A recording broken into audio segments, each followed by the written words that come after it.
غزوہ احد کے موقع پر جب یہ خبر پھیل جاتی ہے کہ حضور علیہ السلام کا انتقال ہو گیا، حضور شہید کر دیے گئے، تو مدینہ المنورہ میں ایک کوہرام مچ گیا، حتیٰ کہ عورتیں بے چین ہو گئیں، مضطرب ہو گئیں۔ تو ایک انصاری خاتون میدان احد کی طرف بھاگی، اس کا بھائی بھی جنگ میں شریک تھا، اس کا شوہر بھی شریک تھا، اس کا بیٹا بھی شریک تھا جنگ میں، اور اس کا والد بھی شریک تھا۔ یہ چاروں رشتے ہوتے ہیں، تو یہ چاروں کے چاروں شریک تھے اس جنگ میں۔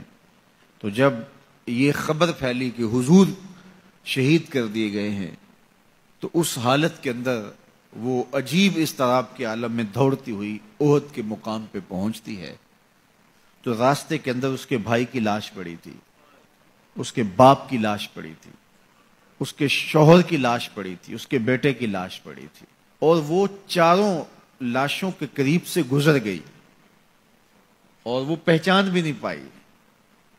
تو پوچھتی ہے یہ کس کی لاشیں ہیں؟ تو کہا کہ یہ تیرے بھائی کی لاش ہے، یہ تیرے باپ کی میت ہے، یہ تیرے شوہر کا لاشا پڑا ہے، یہ زخموں سے چور زندگی کی بازی ہار کے شہادت کا دولہا بن کے تیرا بیٹا لیٹا ہوا ہے۔ تو وہ کہنے لگی کہ مجھے یہ بتاؤ میرے حضور کیسے ہیں، مجھے یہ بتاؤ میرے حضور کیسے ہیں۔ تو لوگوں نے کہا کہ حضور خیریت سے ہیں۔ تو کہا مجھے چین نہیں آئے گا جب تک حضور علیہ الصلوۃ والسلام کو دیکھ نہیں لیتی۔ پھر اس خاتون کو، جس کے 4 عزیز رشتے بچھڑ گئے تھے، اور بھائی نے، بیٹے نے، اور شوہر اور باپ نے شہادت کا جام نوش کیا تھا، پورا گھر کا گھر آج احد کے میدان میں بچھا ہوا ہے، تو کہا مجھے حضور تک لے جاؤ۔ تو آقا کریم علیہ الصلوۃ والسلام کے پاس جب اسے لے جایا گیا تو اس نے حضور کا دامن پکڑ لیا اور کہا کہ ہر مصیبت ہے چا جب آپ جو ہیں، جب آپ سلامت ہیں تو کوئی دکھ ہی نہیں ہے۔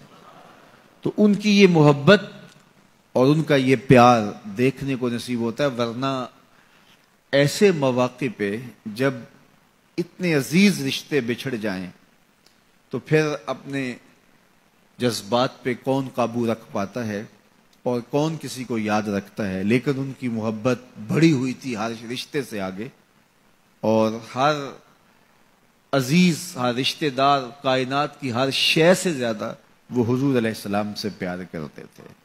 نہ انہیں مال کی غرض تھی۔ حضور حکم کرتے ہیں تو ابو بکر صدیق رضی اللہ تعالیٰ عنہ سارا مال حضور کے قدموں میں ڈھیر کر دیتے ہیں، اولادیں حضور کے راہوں میں، حضور کے رستوں میں قربان کر دیتے ہیں، اور ہر دکھ جھیل کر کے بھی حضور علیہ الصلوۃ والسلام کی خیریت انہیں مطلوب ہے۔ اس کے لیے جو بھی قربانی دینا پڑے وہ اس کے لیے اپنے آپ کو آمادہ پاتے ہیں۔ تو یہ میرے حضور علیہ السلام کا پیار تھا، یہ حضور کی محبت تھی جو جیتے جاگتے انسانوں کے سینوں کے اندر موجود تھی۔ جیتے جاگتے انسان تو کسی سے پیار کرتے ہی کرتے ہیں، لیکن کائنات نے یہ منظر نہیں دیکھا ہوگا کہ جانور بھی کسی سے پیار کریں۔ حضور علیہ الصلوۃ والسلام کے گھر میں ایک پرندہ تھا۔ امام احمد بن حنبل نے اپنی مسند میں لکھا ہے کہ حضور جب گھر پہ ہوتے تو ایک کونے میں بیٹھ کے حضور کو تکتا رہتا، اور جب حضور گھر سے باہر تشریف لے جاتے تو مضطرب ہو جاتا، کبھی چھت پہ، کبھی دیوار پہ، کبھی کسی گوشے میں، کبھی کسی گوشے میں۔ جب حضور دوبارہ گھر تشریف لاتے تو سکون